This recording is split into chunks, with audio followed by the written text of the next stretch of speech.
Colossal company का दावा है कि अपनी तकनीक के जरिए वो विलुप्त होने के कगार पर पहुंचे कई जीवों की प्रजातियों को विलुप्त होने से भी बचा सकते हैं। जेनेटिक इंजीनियरिंग के जरिए वो जीन्स में ऐसे बदलाव करने में सक्षम हैं जिससे ऐसे जीव गर्म होती इस आबो हवा में बेहतर तरीके से रह पाएं, उसके साथ ढल पाएं। आबो हवा के गर्म होने के पीछे इंसान सबसे ज्यादा जिम्मेदार है। दरअसल इंसान की तरक्की धरती पर जीवों की प्रजातियों पर संकट बनकर उतरी है। औद्योगिक क्रांति के दौर में जंतुओं के विलुप्त होने की जो रफ्तार थी वो 50 साल पहले तक 40 गुना ज्यादा हो चुकी है। अनुमान के मुताबिक धरती पर हर 20 मिनट में किसी जीव जंतु की एक प्रजाति विलुप्त हो रही है। इनमें वनस्पतियां भी शामिल हैं। कई वैज्ञानिक अध्ययन बताते हैं कि साल 2050 आते आते धरती की जेनेटिक विविधता की 30% पूरी तरह खत्म हो सकती है। 21वीं सदी का अंत होते होते धरती पर जीवों की करीब आधी प्रजातियां विलुप्त हो जाएंगी।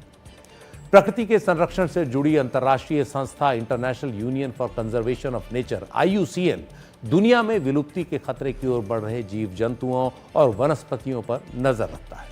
IUCN की ताजा रिपोर्ट के मुताबिक दुनिया में जितने जीव जंतु और वनस्पतियों की प्रजातियों का अब तक आकलन किया गया है उनमें 1,69,000 प्रजातियों को IUCN ने रेड लिस्ट में रखा है, यानी जिन पर खतरा मंडरा रहा है। और इनमें से भी 28% यानी 47,000 प्रजातियां विलुप्ति के कगार पर हैं। इनमें 41% जो है उभयचर यानी एम्फीबियंस हैं, 27% मैमल्स यानी स्तनपाई जीव हैं, 34% कॉनिफर्स यानी शंकुधर वृक्ष हैं, 12% पक्षियों की प्रजातियां हैं, 37% शार्क्स और रे हैं, इनकी प्रजातियां हैं, 44% रीफ कोरल्स की प्रजातियां हैं, 28% जो है वो कुछ चुने हुए क्रस्टेशियंस हैं, 21% रेप्टाइल्स यानी सरीसृप की प्रजातियां हैं और 71% साइकैड्स नाम की वनस्पतियां हैं जो विलुप्त होने की कगार पर हैं। WWF के मुताबिक दुनिया में विलुप्ति के कगार पर खड़े 10 जानवरों की बात करें तो वो ये हैं। सबसे पहले जावा राइनो यानी जावा गैंडे, जो कभी पूरे दक्षिण पूर्वी एशिया में पाए जाते थे, लेकिन शिकार होने और उनके रहने की जगह सिमटने के कारण इंडोनेशिया के जावा में अब बस 75 ऐसे राइनो ही रह गए हैं। ये हैं वो जावा राइनो। इनका जो हैबिटेट है वो लगातार सिकुड़ता जा रहा है, इन्हें बचाया जाना बहुत जरूरी है। दूसरा जो विलुप्त होने के कगार पर प्रजाति है वो है अमूर लेपर्ड, जो दुनिया में बस करीब 100 ही रह गए हैं। तेंदुए की ये उप प्रजाति 1996 से विलुप्ति के कगार पर बताई गई है।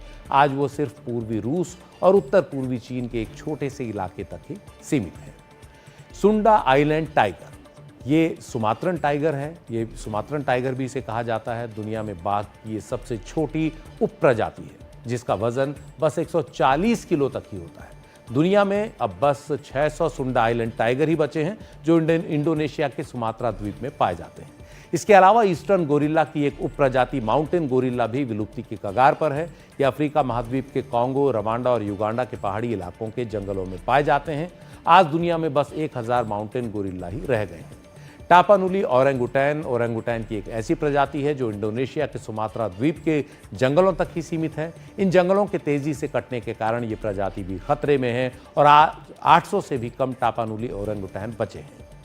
विलुप्त होने के कगार पर जलीय प्रजाति है यांगत्से फिनलेस पोर्पोइस। ये एक जलीय स्तनपाई है जो चीन की यांगत्से नदी में रहता है, लेकिन सालों से नदी में प्रदूषण, मछलियों के अंधाधुंध शिकार और पर्यावरण के बर्बाद होने से इस पर भी संकट आ चुका है। 2018 में यांगत्से फिनलेस पोर्पोइस की संख्या बस 1000 ही रह गई थी।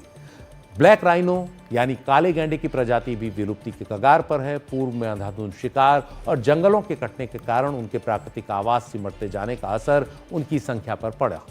हालांकि 90 के दशक में उनके संरक्षण का काम तेज होने के बाद उनकी संख्या में कुछ तेजी आई, लेकिन वो आज भी गंभीर तौर पर संकटग्रस्त श्रेणी में आते हैं।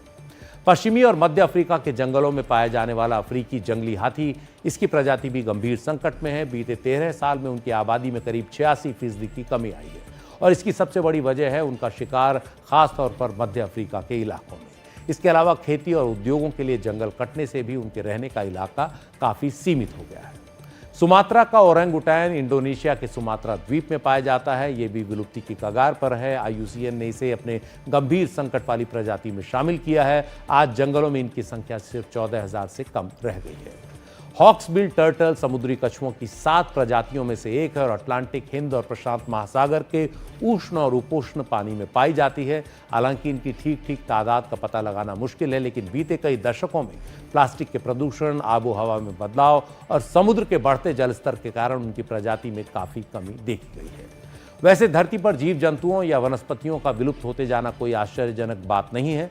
ये धरती के जीवन का हिस्सा है, लेकिन अभी तक ये कुदरती तौर पर होता था। एक प्रजाति जाती थी तो दूसरी उसकी जगह लेती थी। धरती पर बीते 50 करोड़ साल में 5 बार ऐसा हुआ है जब बड़े पैमाने पर प्रजातियां विलुप्त हुई, महाविलुप्ति हुई। इनमें से अधिकतर के पीछे प्राकृतिक कारण थे, जैसे ज्वालामुखियों का फटना, बड़े मौसमी बदलाव, समुद्र के जल स्तर पर जिसका असर पड़ा, या किसी एस्टेरॉयड का धरती पर गिरना। 6 करोड़ 60 लाख साल पहले ऐसे ही एक एस्टेरॉयड के गिरने से डायनासोर धरती से खत्म हो गए थे। लेकिन सबसे चिंता की बात यह है कि अब छठी महाविलुप्ति का दौर शुरू हो चुका है, जिसके लिए इंसान जिम्मेदार है।